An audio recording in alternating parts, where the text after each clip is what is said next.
mas é porque é necessário. Ela é que anima você a viver, porque se você não tivesse utopia, você estava morto. Sim, aqui eu também passou a ser método de estudar através de alguns objetos, alguns narrativos, que não necessariamente podem ser a criança. Mas estudando Flávio de Carvalho, a figura do Flávio de Carvalho, como Margarete, situando o autor, né, situando o Flávio de Carvalho, a gente vai se questionar bastante ao longo da história dele essa questão do gênero. Quando você quer que você apareça no seu trabalho, porque você está aparecendo no seu trabalho de que forma? Eu quis aparecer no meu trabalho de DFG. Eu apareci através da criação artística. Entendeu? Eu quis aparecer assim. Então, eu entendi que era através disso que nós conseguiria reelaborar as minhas questões para falar sobre o que já se produzia no livro. O que já se produzia no livro? Era uma discussão sobre essa cidade que se propôs a partir das relações, né? A partir dos encontros, das situações. Eu acho que essa não separação do trabalho individual nosso, do trabalho coletivo, é que é interessante. E trabalho individual é o meu também, o seu, o de todos nós, na hora que a gente consegue identificar que tem várias pessoas diferentes, que tem temas diferentes, mas tem algumas preocupações que a gente consegue reconhecer como sendo de um mesmo grupo, que é a partir do mesmo debate, e que a gente consegue perceber uma coerência, por mais diferente que seja entre essas preocupações, e a gente começa a perceber que aquilo ali faz parte do mesmo debate do grupo, eu acho que isso é, né? E não o meu trabalho ou o seu trabalho. Eu acho que é mais interessante essa coisa, o trabalho do grupo sendo essa multiplicidade de trabalhos distintos, de enfoques distintos, de pensamentos distintos, mas que tem uma coerência, uma preocupação que a gente consegue reconhecer, isso daí trabalho lá daquele grupo, lá da Bahia, do laboratório e tal. Então, eu acho que é mais ou menos por aí. O laboratório também não está sozinho, está com todos os outros muitos parceiros, que está dessa rede nacional, está dessa rede internacional, enfim, que é aí o que a Margareth chama de nebulosa, é uma enorme nebulosa. Então a gente tinha trabalhos que questionassem, né? E muito da gente poder ousar. Como eu falei, essa questão da liberdade era muito assim, eu me sentia respaldada para poder arriscar. O meu trabalho, eu sempre disse isso, é um trabalho de alto risco. Porque eu estava trabalhando com algo que eu não sabia. E eu fazia questão de dizer isso, que eu não sei. E a universidade ela não aceita muito esse tipo de proposta. Você pelo contrário, tem que demonstrar que você domina aquilo. Eu falei, não, essa lógica de dominar, eu não quero saber de dominar. Não é isso, eu não gosto desse termo. A própria problematização das ideias sobre cidade, não é? A discussão sobre as narrativas urbanas, né? Há uma coisa que me parece importante, as interfaces do urbanismo com outros campos disciplinares, né? Que acaba também sendo uma possibilidade do próprio grupo de pesquisa também atualizar o próprio discurso do campo do urbanismo. Assim, era muito interessante essas possibilidades ali e esse início também de muita desmontagem. Então, o próprio projeto que eu entrei, o óleo que eu entrei, falava que ele tinha muito embrionário, né? Porque ele virou do avesso. Ele, apesar da ideia se manter, ficou completamente diferente por esses próprios processos de encontro com essas outras pessoas também, do corpo, estética, cidade, tinha corpo, estética, cidade, biopolítica, biopoderes, apropriação, e aí a gente tinha, era Deleuze e Guattari, muito forte naquela época, Foucault, muito forte, a gente lia Rancière, Bataille, com a história do olho, assim, a gente leu o laboratório Bataille, com a história do olho naquela época, muito Gosto dessa leitura, né? Ai, teve um momento também do livro que foi muito. Ai, pra mim assim foi. Foi. Nossa, posso dar uma gritada?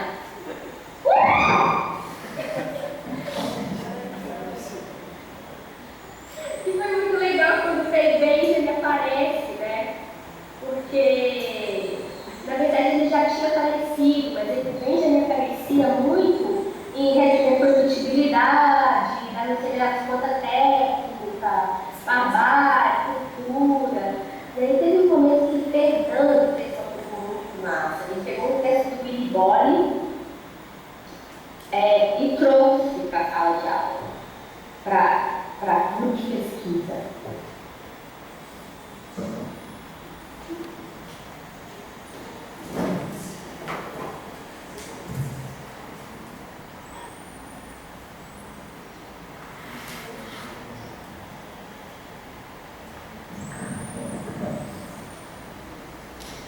Bom, esse trabalho tem sido um trabalho muito bom assim, de fazer essas entrevistas, porque a gente tem conversado com pessoas muito interessantes e tem sido, acho que para todos nós aqui, né, um trabalho, aulas, assim, de fato aulas, essas entrevistas. E a gente ainda não sabe exatamente o que vai fazer com esse material no final, que tipo de montagem, né, vai acontecer depois. Essa é uma montagem para esse evento, assim, para esse debate. Mas a gente tem um material muito bacana, assim, né, muitas horas de experiências compartilhadas, né, porque essa é o grande conteúdo assim, que a gente tem até agora. Então, a pesquisa arquivo, eu vou falar um pouquinho sobre ela, e também os integrantes que estão todos aqui, né, com exceção de... Cadê? Chico, cadê? Foi o quê? Ah, tá bom. Com exceção de Chico, que está aqui, mas não está na mesa, e Gabi, que deve chegar, que ela tinha uma consulta nesse horário e deve chegar para apresentar, e Eliana, que está no Rio de Janeiro, procurou passagem, nas passagens são impossíveis, ela não conseguiu estar. Essa pesquisa, então, ela começou a acontecer no Laboratório Urbano em 2015, teve uma interrupção, e retornou em 2017, no segundo semestre, que foi quando eu comecei a coordenar a pesquisa, na época, com o Eduardo Rocha, que eu acho que não está aqui, e desde o início, então, dessa pesquisa, ou pelo menos nessa retomada de 2017, a ideia era que a gente fizesse uma espécie de uma dobra no próprio arquivo do grupo de pesquisa Laboratório Urbano. E nessa época, então, a gente resolveu, para dobrar esse arquivo, né, procurar aparições de conceitos de experiência urbana e produção de narrativas urbanas, que era o nosso propósito na época. Como um método para fazer isso acontecer, a gente definiu um princípio que já tinha uma certa vivência dentro do laboratório urbano, né, a partir da experiência de Paola, que era o princípio da montagem. E a gente tinha uma inspiração, então, né, em algumas figuras, que são figuras de Walter Benjamin, principalmente, a figura do colecionador, do catador, né? E a ideia é que a gente fizesse uma leitura, primeiro uma catalogação em toda a produção do laboratório urbano, os textos, textos publicados, né, como tese, como dissertação, como trabalho de conclusão de curso, como publicações, enfim, e que a gente, com uma leitura, a gente fizesse uma espécie de fragmentação desses textos e dessas publicações, para, a partir disso, fazer novas montagens com esse material. Então, desde o início, a nossa ideia de arquivo nessa pesquisa, ela não era simplesmente uma organização do arquivo físico do laboratório, do arquivo existente, mas era uma ideia de fazer mesmo uma experimentação de arquivo e fazer com isso, quem sabe, uma atualização mesmo desses temas que foram trabalhados no laboratório. Então, esse trabalho, a gente foi compondo uma série de listas e tabelas, né, com esses textos, procurando fazer uma certa organização e um certo entendimento a respeito desse arquivo. A gente conseguiu chegar a uma conclusão num determinado momento que essa produção do laboratório, ela se dividia em alguns momentos, né, em que alguns temas eram mais evidentes na sua produção. No primeiro momento do grupo seria o conceito de corpo, o mais evidente. No segundo momento, o conceito de experiência, e no terceiro momento, o conceito de narrativa, que seria um momento atual, quer dizer, talvez um atual já em defasagem. Porque, enfim, o arquivo é muito dinâmico. Bom, a gente, a partir de 2019, né, a gente teve uma configuração de grupo que até então a gente não tinha tido, que era um grupo que começou a crescer no laboratório urbano, né? Antes essa pesquisa contava com muito poucos integrantes e nesse momento começou a agregar mais pesquisadores e foi um momento em que a gente também resolveu olhar para um outro material.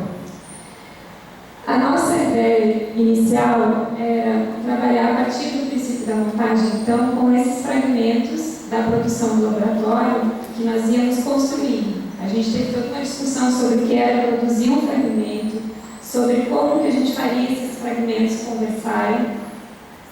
E sempre que a gente fazia uma mesa de montagem, a gente era muito inspirado mesmo nas experiências que Paola tem feito, né, nos ateliês. E nas mesas de montagem que a gente procurou fazer, essas montagens elas ficavam invariavelmente muito lineares, inclusive na forma. Era muito difícil para a gente operar, de fato, talvez esse princípio da montagem mesmo com esse material. Mas teve um determinado momento em que a gente fez uma montagem para o grupo, para apresentar para o grupo a nossa pesquisa, e nessa mesa de montagem apareceu um montinho lá no canto da mesa, assim, que era um montinho de fragmentos que a gente não conseguia inserir naquela lógica da montagem que a gente tinha feito com o resto. E em 2019, então, a gente resolveu, com esse grupo que estava se formando naquele momento, olhar para esse resto, para o resto do arquivo, para isso que tinha ficado como uma espécie de fora do arquivo, apesar de fazer parte dele. E então, em 2019, a gente olhava para esse resto, que eram fragmentos. Ai, que bom! Gabi conseguiu chegar. Que eram fragmentos desse arquivo do laboratório e que eram, na sua maioria, eram relatos de experiência. Eram textos escritos em primeira pessoa, relatando experiências, normalmente experiências de rua. Quando a pessoa estava participando de alguma oficina do evento Corpo Cidade, ou quando acontecia alguma intervenção obesidade, e a pessoa participava e fazia um relato.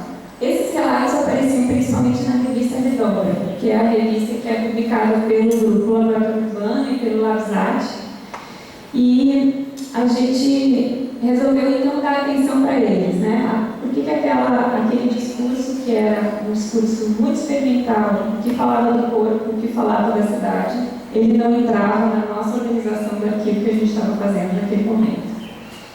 E foi muito interessante a partir de então, porque a partir desse resto, daquele montinho que não cabia em lugar nenhum, a gente, pela primeira vez, se colocou uma questão, que eu acho que é uma questão importante, que ficava latente, mas ela não era encarada de frente, que é o que é um arquivo, o que a gente estava buscando com essa pesquisa, o que era produzir arquivo, o que era que a gente estava fazendo, de fato, mas a gente nunca tinha parado para pensar.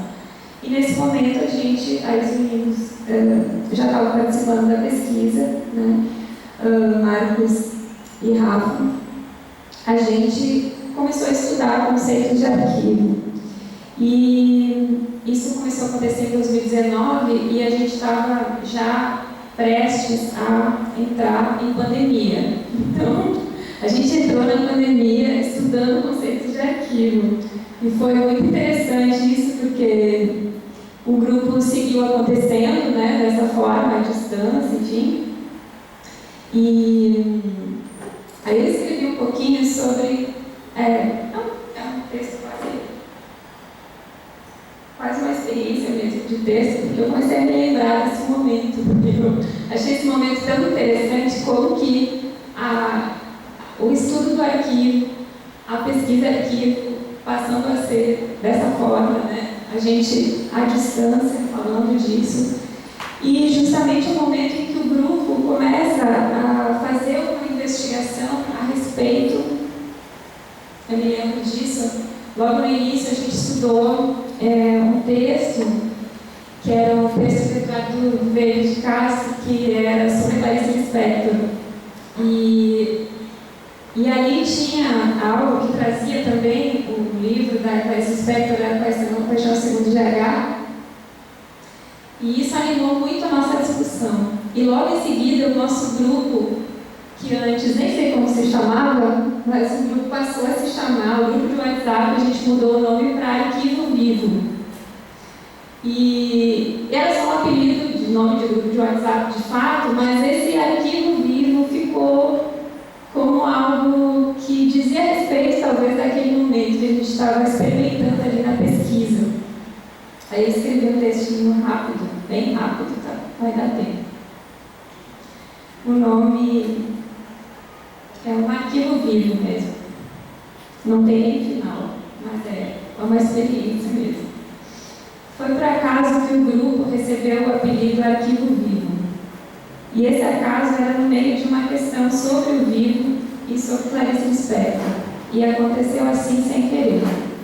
A barata, a náusea, o corpo metamorfoseado de arquivo vivo era mais que uma brincadeira com o arquivo morto. Era quase um paradoxo, cheio de vida da experiência de um arquivo do laboratório urbano. Peço licença para trazer a barata, para dar luz ao vivo que sempre bagunçou a organização da palavra ao lado, arquivo. Desse meio onde parto, o vivo não coincide com a vida biográfica de um indivíduo, mas com o que justamente quebra a individuação, a voz que diz eu, que organiza a história da vida, respondendo ao encadeamento lógico.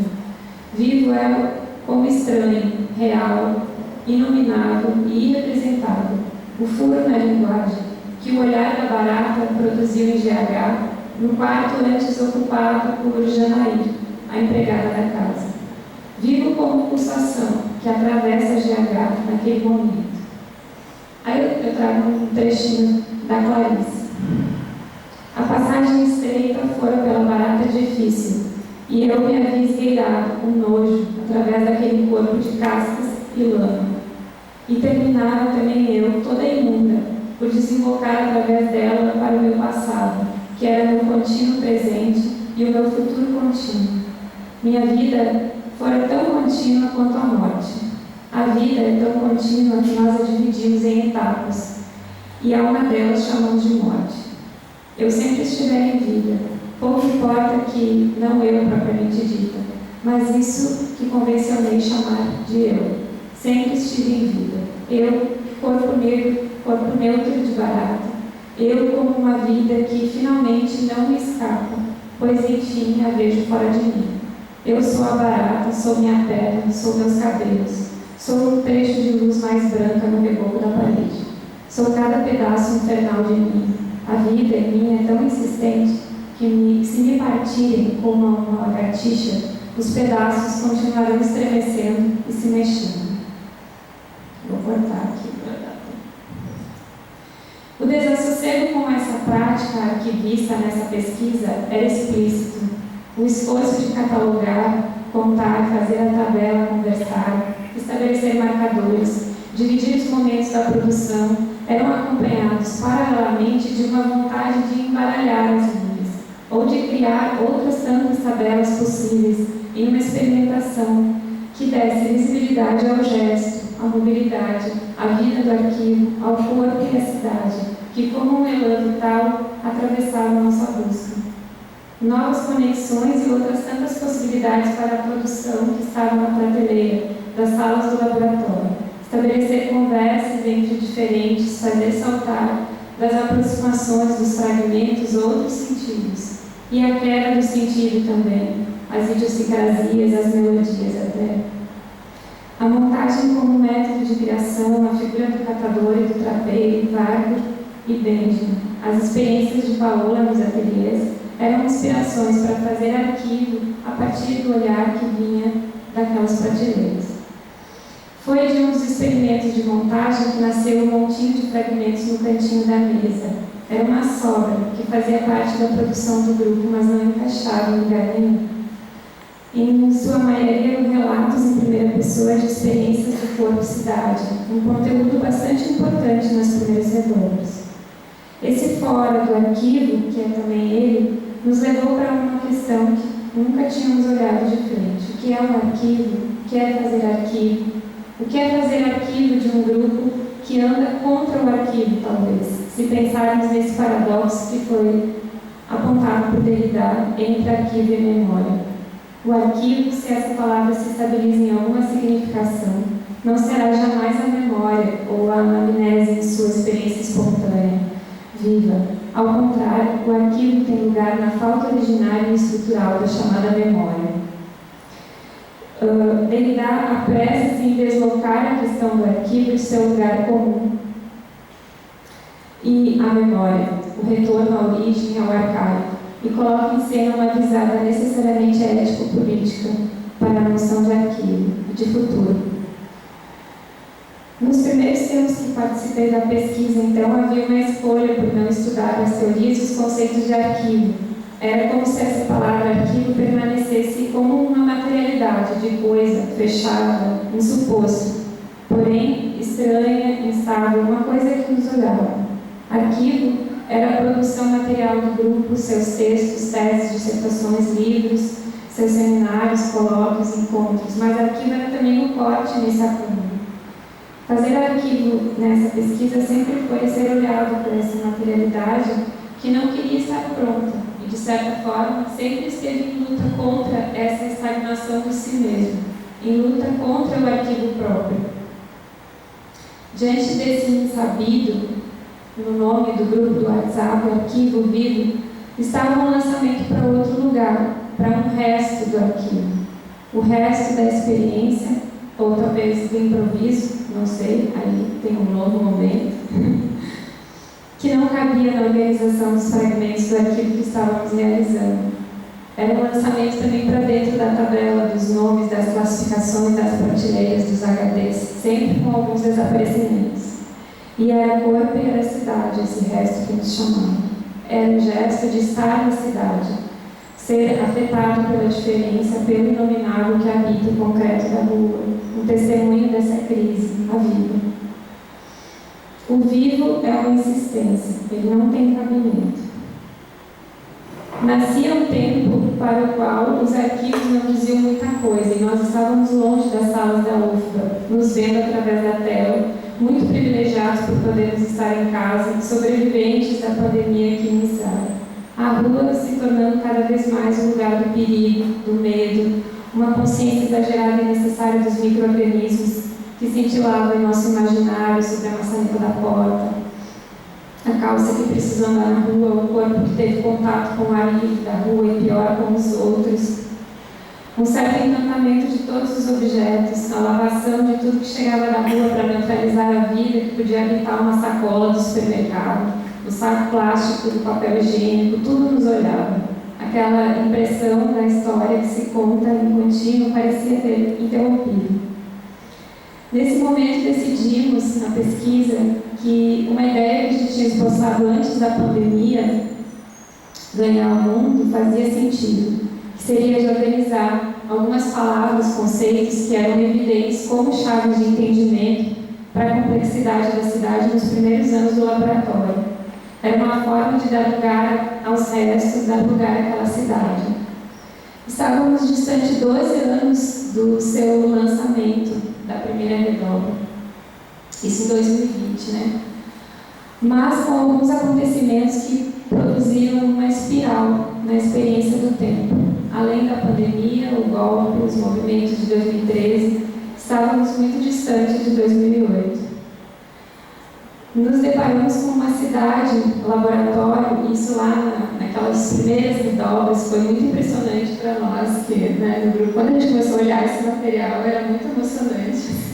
Aquela cidade que estava lá dentro, assim, que era uma outra cidade, e a gente estando em pandemia, era impressionante, assim, a distância. Cheia de vontade, cheia de esperança, alegria, e foi um alimento para o grupo. A gente buscou então nesse arquivo as palavras espetacularização, corpo, dobra e materialidade. Foi um exercício de diferença e repetição, um exercício de fazer arquivo. A gente então, em 2000, isso foi no tempo da pandemia, 2020, 2021, a gente trabalhou nessa atualização dessas palavras, que tem um pouco a ver com o trabalho que depois o grupo todo se empenhou em fazer, né? O trabalho do léxico. E a gente, então, logo em seguida começou a fazer esse trabalho de entrevistas, que já tinha a ver com uma vontade de produzir um arquivo a partir das pessoas, né, que passaram pelo grupo. Assim. E é isso, eu já passei muito tempo, eu vou passar agora para o próximo vídeo, né? E o vídeo, na verdade a gente vai escutar agora a Eliana, que não pode estar aqui com a gente, mas gravou um vídeo. Obrigada.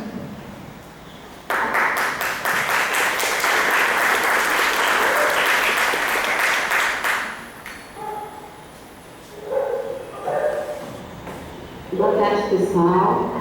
Com muita alegria que eu participo dessa jornada, que será transmitida no Laboratório Urbano, mesmo de forma virtual. Eu agradeço a todos pela comunicação, assim, distância de Salvador, permitindo essa minha inserção na mesa por meio desse vídeo. Eu tenho certeza que até o fim do ano eu estarei com vocês. Mas dessa vez não deu. Bom, eu começo a minha pequena fala explicando que eu vou trazer aqui uma espécie de relato da minha participação na pesquisa aqui, desde o começo do passado até o momento, como uma reflexão do que é a pesquisa, do que é o que pode ser esse arquivo do laboratório e do que podemos continuar fazendo com ele. E como é um ano só, eu fui construindo essa reflexão com todo o grupo a partir das minhas notas das reuniões. É uma espécie de caderno de campo da minha inserção no Laboratório Urbano na pesquisa aqui, que eu coloco aqui para todo mundo, para a gente também tentar pensar sobre ele em conjunto. Eu pensei muito sobre o que trazer aqui como parte dessa mesa, querendo olhar no primeiro momento os arquivos da pesquisa arquivo, mas como método de trabalho eu fui buscar as minhas notas e nelas eu acabei ficando. Bom, a primeira questão que eu quero trazer desse relato é o quão fugidio é esse objeto de pesquisa para quem entra, esse acervo, e o quanto tudo começa e recomeça o tempo todo, e o quanto essa pesquisa está polvilhada de histórias míticas. A primeira delas que eu entrei em contato foi a questão da planilha, com a tabulação do acervo textual, artigos, teses, livros publicados no laboratório e dos integrantes. Né? Essa planilha dinâmica foi feita a partir da leitura dos resumos da bibliografia dessa produção textual, e o software foi cartografando, através, né, dessa produção, permanências, rupturas, mapeadas nos primeiros 17 anos do laboratório, que depois se perdeu no mundo digital, como tudo tende a se perder nesse mundo digital, sobrando então só o vestígio recuperado parcialmente, a ruína da planilha, que ainda guarda a memória dessa produção da pesquisa aqui, desse produto da pesquisa aqui específico, mas que é uma memória incompleta e muito baseada apenas nesses marcadores temáticos. Depois da questão da planilha, teve a questão dos equipamentos, do computador preto, que se guarda tudo, e quem é que foi o computador durante a pandemia, os 3 drives, as 3 nuvens, o HD com todos os vídeos de quanticidade, sempre ficava a questão, quem é que está com esse mesmo? Agora a gente sabe. As transferências dos armários, a mudança de sala, os vídeos ocultos no YouTube. Chegar nessa pesquisa no meio da pandemia foi encontrar uma série de barreiras para essa inserção e para o efetivo contato com o acervo do laboratório. E um pouco é por isso que a gente acabou apostando nesses relatos que a gente apresenta aqui hoje. A pesquisa está sempre mudando. Pessoas muitas vezes ficam pouco tempo e acaba que a pesquisa se modifica praticamente a cada semestre. E a cada semestre a gente tem que produzir um entendimento mínimo de quem somos individualmente, do que é a pesquisa, do que somos como coletivo, e no que e como vamos trabalhar a partir daí como um coletivo. É um processo cíclico. Sobre esse processo cíclico, tem uma frase da Jana que eu vou retomar aqui, que eu trouxe as minhas notas, que é interessante, que eu abro aspas. Sempre passaram pela pesquisa gente muito interessante. São pessoas que não estavam tão interessadas em pesquisas historiográficas. Aqui, fazendo a parênteses para explicar que é essa decisão do integrante do laboratório de participar de uma pesquisa coletiva que escolhe, naquele momento, entre as duas possíveis, a pesquisa arquivo e a pesquisa da cronologia. Então, voltando aqui para a Jana, são pessoas que não estavam tão interessadas em pesquisas historiográficas, mas na ideia de experiência urbana. Fecha aspas. E aí fica a contradição de uma pesquisa que se debruça sobre um arquivo, composta por pesquisadores que não necessariamente se interessam nem por história, nem por memória, nem por cronologia, nem por acervos. E acho que também tem essa relação com essa coisa cíclica, essa composição única dos integrantes da pesquisa arquivo. E essa coisa cíclica, o Rafael usou muito bem também uma frase, que eu também repito aqui, que é, abro aspas, tanta coisa jogada para cima e chacoalhada, a pesquisa, a postura, o enfoque, o como trabalhar, como se colocar novamente. E essa pergunta, né, como se colocar novamente, acho que é muito que nos move na pesquisa aqui. E um pouco por isso também nós quisemos investir na produção de um arquivo da pesquisa arquivo, um arquivo próprio do grupo, sobre o qual a gente se debruça e a gente se volta e olha sempre junto com os novos integrantes cada vez que chega alguém novo, para possibilitar uma espécie de acúmulo e para tentar responder a pergunta que uma vez o Igor nos fez numa das reuniões. E a pergunta, ou as perguntas foram: como a pesquisa se define, como a pesquisa tem se movimentado e como ela está atualmente, falando um pouco dos desejos de existência dela mesma, na pesquisa. Essa foi uma pergunta feita em maio de 2021. Eu acho que se abríssemos aqui para cada um dos participantes dessa mesa falar e responder essas perguntas, teríamos respostas diferentes. Acho que também essa é uma beleza dessa pesquisa. Que é, sim, uma questão de transmissão, mas, como disse a Margarete, a gente não transmite a experiência experiência é a experiência. Precisa estar na pesquisa para saber da pesquisa. É por isso que nessas minhas notas também eu destaco uma coisa que o Igor falou certa vez,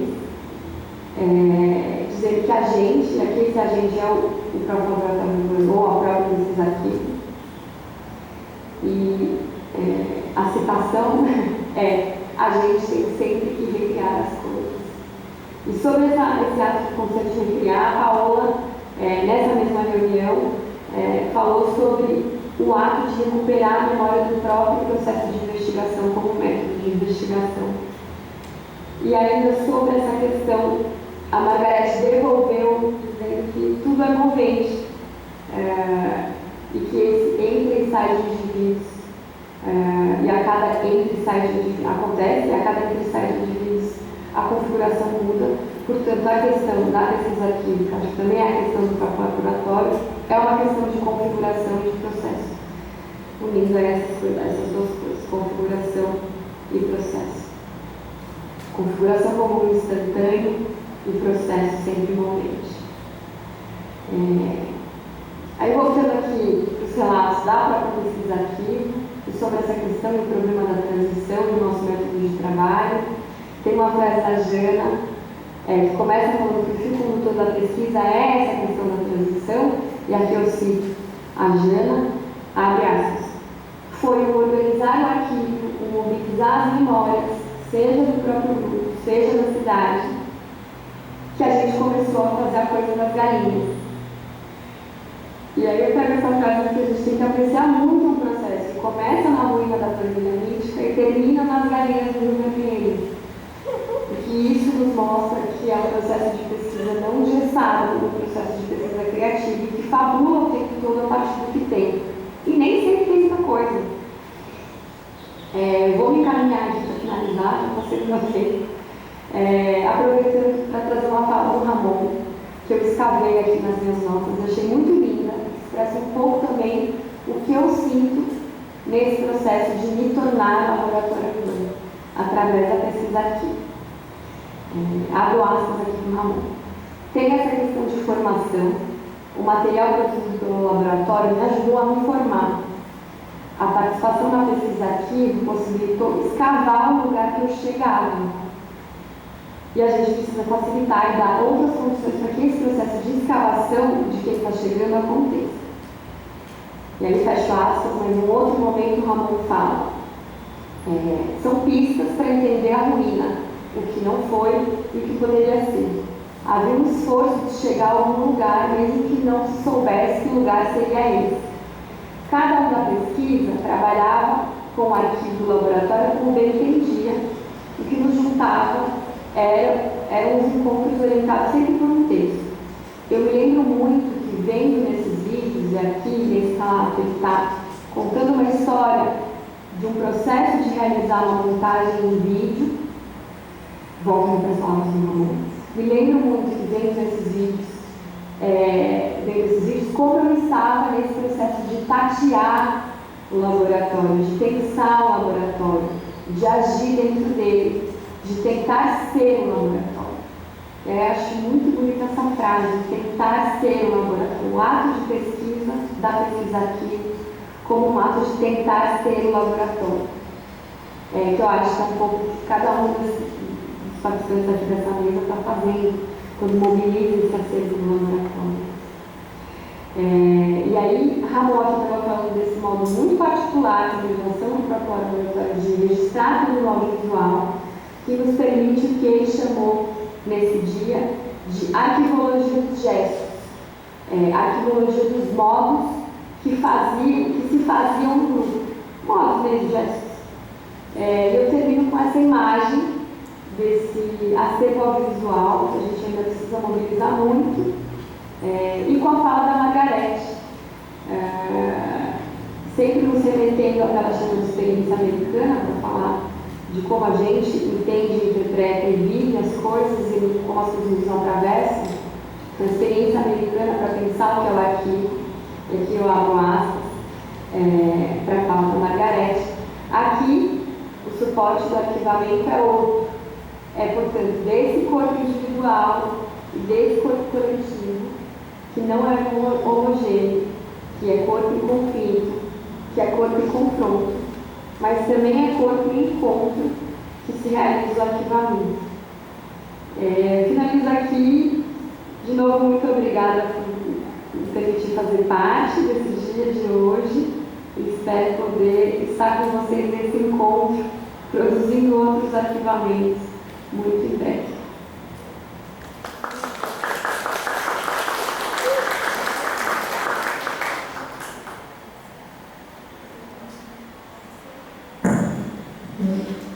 Bom, então na sequência a gente vai para o próximo fragmento do material que o arquivo está produzindo e depois do fragmento eu passo a palavra para os pesquisadores Lucas Maciel e Maria Eduarda.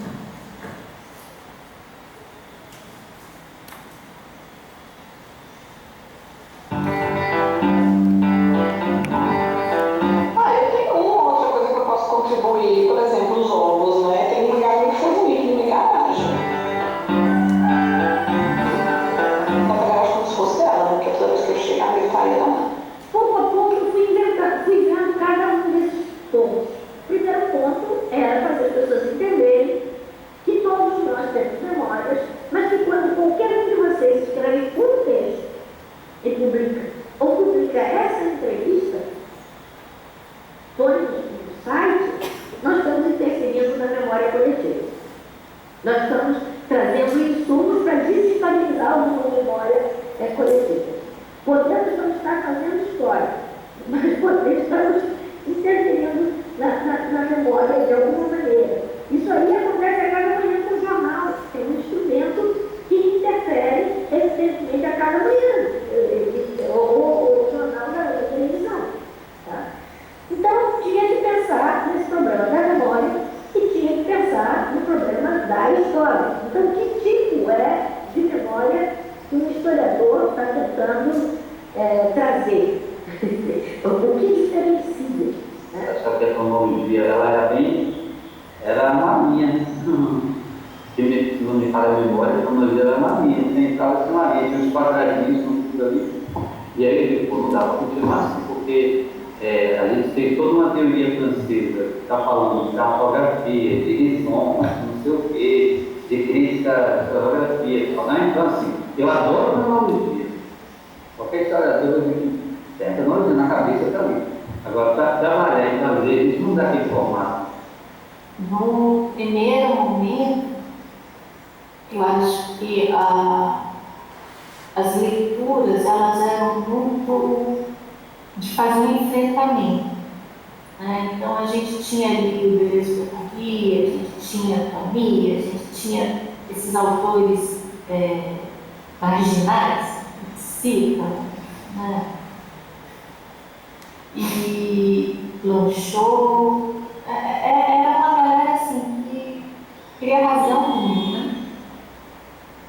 E eu acho que esse momento ele foi importante, assim, porque tinha uma dimensão da vida, né, que não era considerada humanismo. É importante, eu fiquei pensando nisso, porque de algum modo também nos aproxima nesse momento difícil de coisas remotas e nos faz reconhecer, né? Muito difícil para a dimensão entrando, para todo mundo entrando, se enturmarem, né? Se agrupar, se implicar em alguma coisa tão etérea como esses quadradinhos. Então, de algum modo, eu acho que vai ser bem rico, não só para as pessoas que já fazem parte, mas para vocês que estão chegando agora, para aqueles que vão chegar depois. Então, acho que é um movimento bem bonito.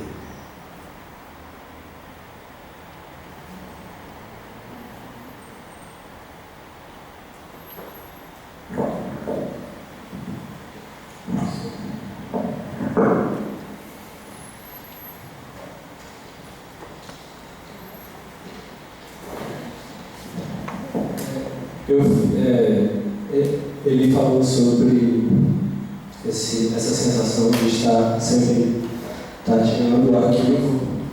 Eu sinto, eu não sei se eu posso falar com todo mundo, mas eu acho que a gente está sempre nessa fase, porque toda vez que a gente olha para ele, ele se move.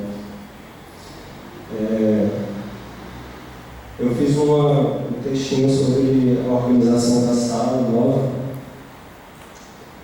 Assim, no trabalho de organização da nova sala do Laboratório Urbano, entre os muitos livros e papéis, a gente encontrou um aparelho composto por alguns fios, circuitos integrados, uma placa, uma entrada P2 e um papel xerocado.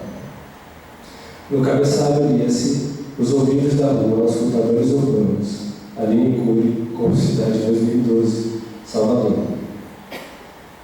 Se tratava de uma oficina que a Aline fez no Corpo Cidade 3. Ela dava um kit, as pessoas programavam uma espécie de microfone que captava o som da rua e depois eles compartilhavam os relatos. Mas no momento a gente encontrou, eu pelo menos olhei aquilo e não soube nada do que se tratava, para mim era só um emaranhado de fios. O papel trazia uma vaga explicação da oficina de Aline, alguns indícios do que seria aquele refúgio de fios, e no fim a frase, ouvir e ouvir antecipadamente 50, 100 ou 1000 anos à frente. Uma provocação que aparentemente por puro acaso chegou em 2022. Na organização da sala a gente teve que decidir muito friamente o que seria jogado fora e esses fragmentos do auscultador foram sorteados. Só que essas coisas não foram obliteradas de fato porque emergiram aqui de novo, sem a menor necessidade, só como uma prova de que algo não se vai assim tão facilmente. Várias sensações estranhas restaram naquele emaranhado de fios. O primeiro estranhamento, que Jana já tocou nesses pontos também, é que a vida em 2012 é próxima do tempo, mas radicalmente distinta da vida em 2022. Não havia ocorrido nem as manifestações de 2013, nem o pacto da Fiesp, nem a captura verde e amarela, nem o golpe, nem os assassinatos de Marielle Franco, Mestre Lula, Paulo Guajajara e muitos outros, nem Bolsonaro eleito presidente, nem 686 mil pessoas mortas por Covid no Brasil. Todos esses acontecimentos incontornáveis dos últimos 10 anos. O segundo estranhamento é que de 2021 para 2022 o arquivo voltou uma parte do arquivo que está fora das pessoas, voltou a ser palpável. Estava ali em um emaranhado de fios e circuitos ao alcance das mãos, e não havia nenhum vídeo imediatamente vinculado a ele, nenhum Padlet, nenhum áudio, nenhum site, nem qualquer tipo de arquivo virtual. Só um papel xerocado que por si só dizia muito pouco. O terceiro estranhamento é o que eu considero mais potente e vem da provocação final de Aline. Ouvir e ouvir antecipadamente 50, 100 ou 1000 anos à frente. E aí, pensando nisso, comecei a imaginar e se alguém naquela oficina de fato conseguiu ouvir o futuro da forma que ele viria acontecer, mas não contou para ninguém. E se o futuro se apresentou como um alerta sobre a rádio de ruído plano? E se o futuro fala em línguas mortas? E se o futuro só pudesse ser construído levando em consideração um certo grau de aleatoriedade, sendo então ininvestigável? Se escutar o futuro quiser dizer, em parte, os esforços de imaginação desse labirinto prospectivo e histórico, existe aí toda a potência e todo o dano. Tudo pode ser. E em se tratando de um laboratório de pesquisa, o futuro só pode ser intuído levando em consideração a dimensão do comum. Esse talvez seja o exercício mais difícil e talvez seja por isso que a gente constrói cidades.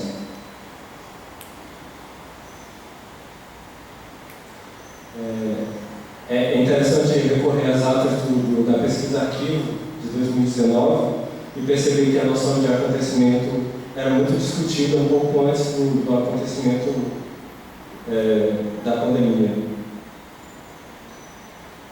Jana diz assim sobre o acontecimento. Jana Becher. O acontecimento é aquilo que desorganiza o sistema de enunciados. E por algum momento eles entram em pânico. É o que Washington fala, que as coisas não são causa e consequências. O acontecimento aconteceu e bagunçou o sistema de significados. Então, a posteriori, é que se vai reorganizar para tentar entender as possibilidades do tempo anterior. A pesquisa arquivo lida com o passado do laboratório urbano, o conjunto dos trabalhos, as nuvens de pessoas e ideias que circularam e atravessaram o mundo. E ali, na organização da sala, havia um fragmento de arquivo esquecido e lembrado de novo, um resto de auscultador que incidentalmente provocava pensar o futuro do passado. Acho que no Matadouro 5, de Kurt Vonnegut, ele fala do tempo como emaranhado como aqueles fios do auscultador, sem distinção rígida entre passado, presente e futuro. Um bom viajante seria aquele que percebe o caminho por esse emaranhado. Franz Kafka disse que a todo momento nos tornamos fantasmas. No momento em que algo de nós chega ao mundo, aquele eu antigo já deixou de existir. Inclusive, Margareth gosta muito dessa imagem. Jorge Luiz Borges fala que talvez o tempo seja um rio que o futuro para o presente. O anjo da história de Walter Benjamin se coloca de costas para o futuro. Uma vez, a professora Jean-Marie Deneban disse que isso tinha a ver com o hebraico. De qualquer forma, nessa visão, o futuro é insondável.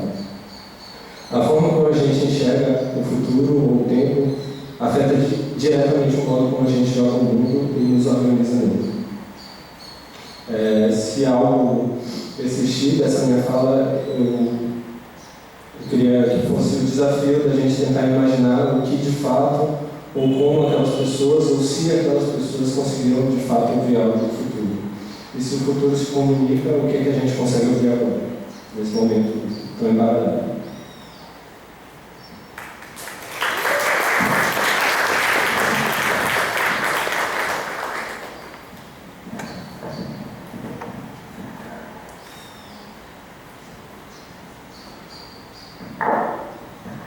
Oi, gente.